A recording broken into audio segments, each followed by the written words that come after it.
Bem-vindos de volta ao Entre Linhas do Código. Isso aí? No nosso quarto episódio, vamos mergulhar no capítulo Comentários do livro Código Limpo. Olha só.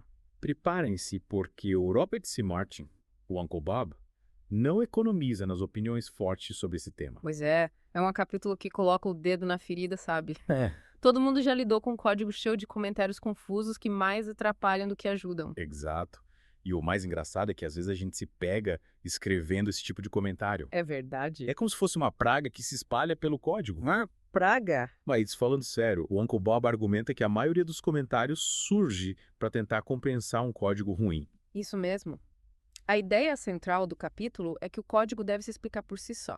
Se você precisa de um monte de comentários para entender o que o código faz, é sinal de que algo precisa ser melhorado. E como a gente faz para escrever código autoexplicativo? O livro dá várias dicas, né? Sim. Uma delas é usar nomes significativos para variáveis, funções e classes.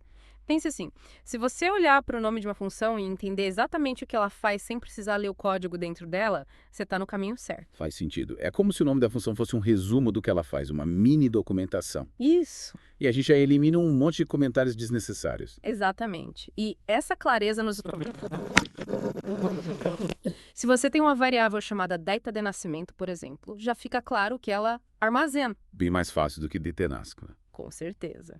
E essa ideia de usar nomes descritivos se conecta com um conceito que o Martin chama de linguagem específica a um domínio, que basicamente significa usar o vocabulário do problema que você está resolvendo para escrever o código. Então, em vez de usar nomes genéricos como lista de itens, a gente deveria usar nomes mais específicos, como lista de produtos ou lista de clientes, dependendo do contexto, né? Isso aí.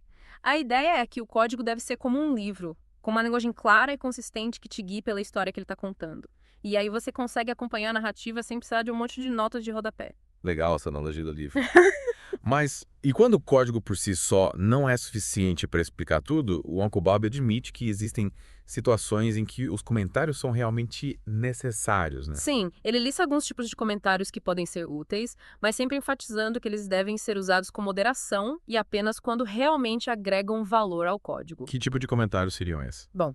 Um exemplo são os comentários legais, que são essenciais para documentar direitos autorais, licenças e outras informações importantes, especialmente em projetos comerciais. Esses são indispensáveis, né? Mas, além dos comentários legais, existem outros tipos que podem ser úteis. Sim. Ele menciona os comentários informativos, que servem para explicar algoritmos complexos, fórmulas matemáticas, expressões regulares complicadas. Ou qualquer outro trecho de código que exija um conhecimento específico para ser compreendido. Ah, entendi. É como se fosse um manual de instruções para um trecho de código mais difícil, né? Exatamente. Imagina ter que decifrar uma expressão regular gigante sem nenhum comentário explicando o que ela faz. Esse é um pesadelo. Verdade. Esses comentários podem economizar muito tempo e frustração. Mas e quando a gente precisa explicar a intenção por trás de um trecho de código? Tipo, por que a gente escolheu uma solução e não outra? Nesses casos, o Martin sugere usar comentários para documentar as decisões de design, as motivações por trás das escolhas e as alternativas que foram consideradas. Faz sentido.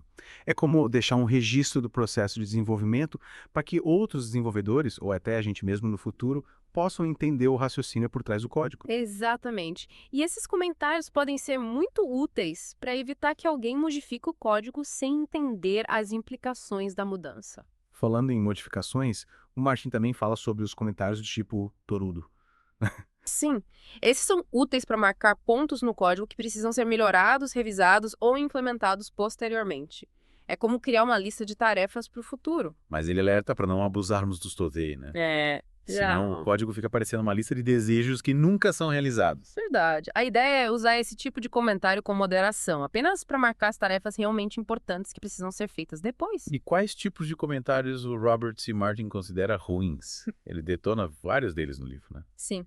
Ele é bem crítico em relação a certos tipos de comentários. Um dos que ele mais critica são os comentários redundantes, aqueles que só repetem o que o código já diz. Tipo, se o nome da função é calcular salário, não precisa de um comentário dizendo esta função calcula o salário, né? Exato. O nome da função já é autoexplicativo. E esse princípio se aplica a qualquer elemento do código.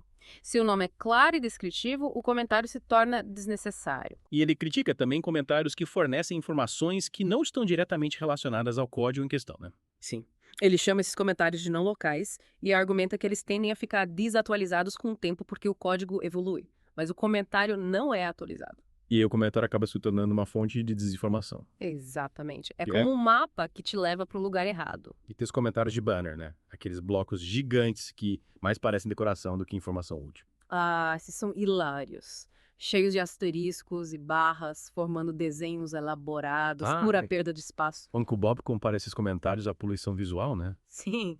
Ele defende que o código deve ser limpo e organizado sem excessos. E para finalizar a lista de comentários indesejados, ele detona o código comentado. Ah, esse é um dos meus favoritos. Ele compara o código comentado a um cadáver que se recusa a ser enterrado. E que fica assombrando o código vivo, né? Exatamente. Ele argumenta que o código comentado é um sinal de preguiça e de falta de coragem para remover código que não é mais usado. E que essa prática pode levar a um acúmulo de código morto no projeto, o que torna o código mais difícil de entender, de manter e de evoluir. E ele dá a dica: se o código não era usado, removam. Não deixe ele lá, comentado, para assombrar os outros desenvolvedores. De volta ao Entre Linhas do Código. Continuando nossa imersão no capítulo Comentários do livro Código Limpo, vamos nos aprofundar na filosofia por trás da escrita de código autoexplicativo. Afinal, como transformar linhas de código em uma história clara e envolvente sem precisar de um monte de notas de rodapé. É o que a gente quer descobrir.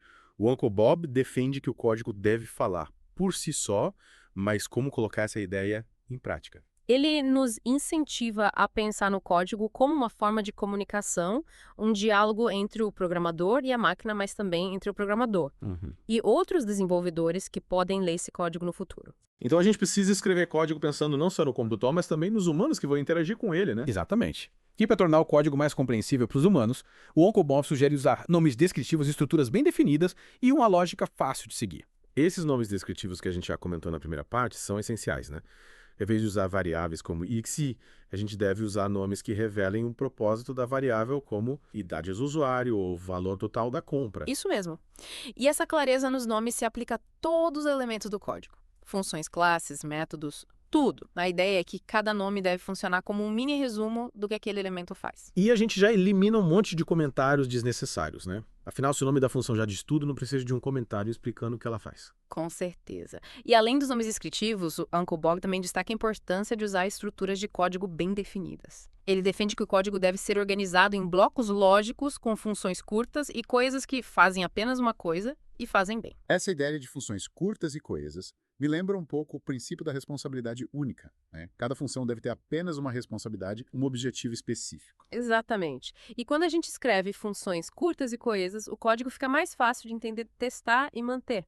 E a gente também reduz a necessidade de comentários porque a própria estrutura do código já revela a sua intenção. E como a gente garante que a lógica do código seja fácil de seguir? O Uncle Bob dá alguma dica sobre isso? Sim, ele enfatiza a importância de escrever código claro e conciso, evitando complexidade desnecessária. A ideia é que a lógica do código deve fluir naturalmente como uma boa história, sem desvios confusos ou surpresas desagradáveis. E como a gente sabe se o nosso código dá claro e conciso, a gente pode pedir para um amigo dar uma olhada e ver se ele entende tudo. Essa é uma boa prática. Pedir para outra pessoa ler o seu código e te dar feedback é uma ótima forma de identificar trechos confusos ou mal escritos. Mas além disso, o Uncle Bob sugere algumas técnicas para simplificar o código, como usar nomes de variáveis que revelem o tipo de dado que elas armazenam, evitar o uso excessivo de condicionais alinhados e usar estruturas de dados adequadas para cada situação. Esses detalhes podem parecer pequenos, mas fazem uma grande diferença na legibilidade do código, né? Com certeza. É como escrever um texto. A escolha das palavras, a estrutura das frases e a organização dos parágrafos influenciam diretamente na clareza e na fluidez da leitura. E com o código é a mesma coisa. A escolha dos nomes, a estrutura das funções e a organização do código impactam diretamente na sua compreensão. E quando a gente consegue escrever código autoexplicativo, os comentários se tornam quase desnecessários, né? Eles passam a ter um papel mais complementar, destacando detalhes importantes ou alertando sobre potenciais armadilhas. Exatamente. Os comentários nesse contexto se tornam mais como notas de rodapé enriquecendo a leitura, mas não sendo essenciais para a compreensão do texto principal. E como a gente sabe se um comentário é realmente necessário, a gente pode usar algum critério para decidir se vale a pena escrever um comentário ou não. O Uncle Bob sugere um teste bem simples. Antes de escrever um comentário, pergunte-se: existe alguma maneira de tornar o código tão claro que este comentário se torne desnecessário? Gostei desse teste. É como um desafio para a gente se esforçar ao máximo para escrever código autoexplicativo. Isso mesmo. E se, mesmo depois de se esforçar, você ainda sentir a necessidade de escrever um comentário, provavelmente, é porque aquele trecho de código precisa ser melhorado. Então, em vez de escrever um comentário para explicar um código ruim, a gente deveria refatorar o código para que ele se explique por si só, né? Exatamente.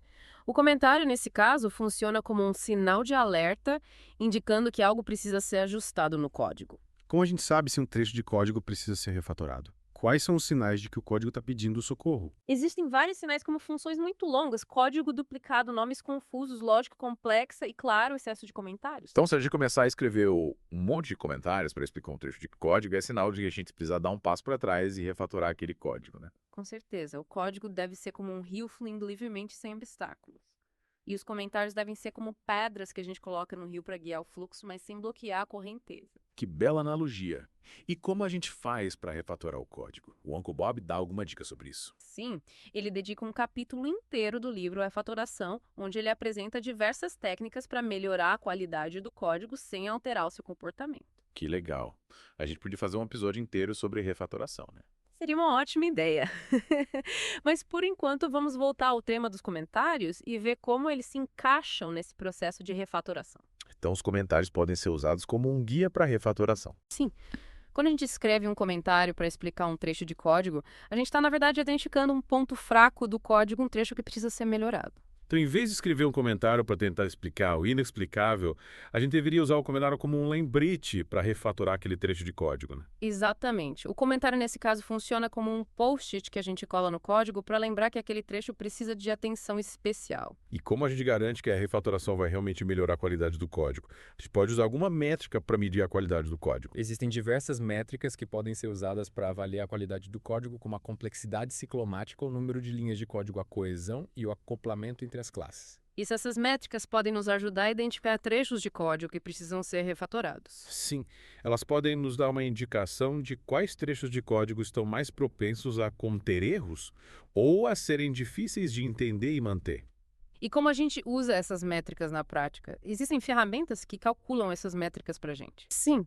Existem diversas ferramentas de análise estática de código que calculam essas métricas automaticamente e nos fornecem relatórios detalhados sobre a qualidade do nosso código. Que legal! A gente podia fazer um episódio inteiro sobre ferramentas de análise estática de código, né? Seria uma ótima ideia. Mas por enquanto vamos voltar ao tema dos comentários e ver como eles se encaixam nesse processo de análise de código. Então os comentários podem ser usados para complementar as métricas de qualidade de código. Sim. Os comentários podem fornecer um contexto adicional para as métricas, ajudando-nos a entender o porquê de um determinado trecho de código ter uma pontuação alta ou baixa em uma métrica específica. Então, se um trecho de código tem uma complexidade ciclomática alta, mas tem um comentário explicando o motivo dessa complexidade, a gente pode ter mais confiança naquele código, né? Exatamente.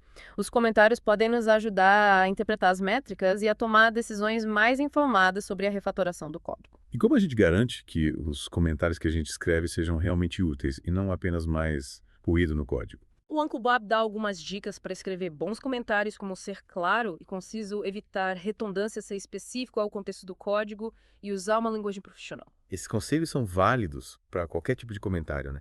Tanto para comentários explicativos quanto para comentários de documentação. Sim.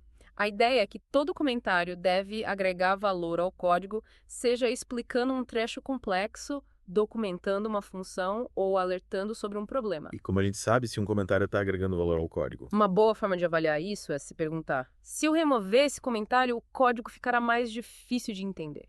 Se a resposta for sim, o comentário está fazendo o seu trabalho, né? Exatamente. O comentário deve ser como um farol guiando o leitor pelos trechos mais obscuros do código. De volta ao entrelinhas do código. Na última parte da nossa imersão no capítulo Comentários do livro Código Limpo, vamos mergulhar em um exemplo prático, que o Uncle Bob usa para ilustrar a importância de escrever código autoexplicativo. Isso? Ele fala sobre um caso real de refatoração de um código, Sim. da ferramenta Fitness. Yeah. Lembra do Fitness? Sim. Uma ferramenta para testes de aceitação. Uncle Bob conta que se deparou com uma função nesse código, chamada testable.html, que era um verdadeiro monstro. Tinha mais de 300 linhas, né? Isso mesmo. E além do tamanho, a função era cheia de código repetido, nomes confusos e lógica complexa. Nossa. Um verdadeiro pesadelo para qualquer desenvolvedor. E como o Uncle Bob lidou com essa fera, ele saiu comentando tudo para tentar entender o que estava acontecendo. Não, ele fez exatamente o oposto. Ele arregaçou as mangas e começou a refatorar a função aplicando os princípios que a gente vem discutindo nesse episódio. E como foi esse processo de refatoração? Ele dividiu a função em partes menores. Sim, ele dividiu a função em várias funções menores, cada uma com uma responsabilidade específica. E ele também renomeou as variáveis e as funções para que os nomes refletissem o propósito de cada elemento do código. E qual foi o resultado dessa refatoração? O código ficou mais fácil de entender? Com certeza. O código ficou muito mais legível, fácil de entender e de manter. E o mais importante, sem perder nenhuma funcionalidade. Então ele conseguiu transformar um código monstruoso em um código limpo e organizado sem comprometer o funcionamento da ferramenta. Exatamente. E esse exemplo mostra na prática como a refatoração pode ser uma ferramenta poderosa para melhorar a qualidade do código e torná-lo mais autoexplicativo, reduzindo a necessidade de comentários. E que lições a gente pode tirar desse exemplo para aplicar nos nossos próprios projetos? A principal lição é que a gente não deve ter medo de refatorar o código. Muitas vezes a gente se apega ao código que a gente escreveu mesmo, quando ele está cheio de problemas. É como se a gente tivesse vergonha de admitir que o nosso código não é perfeito. Verdade! Mas a verdade é que todo código pode ser melhorado. E a refatoração é o processo de aprimoramento contínuo do código. E quando a gente refatora o código, a gente não só melhora a sua qualidade, mas também aprende muito sobre como escrever código melhor no futuro.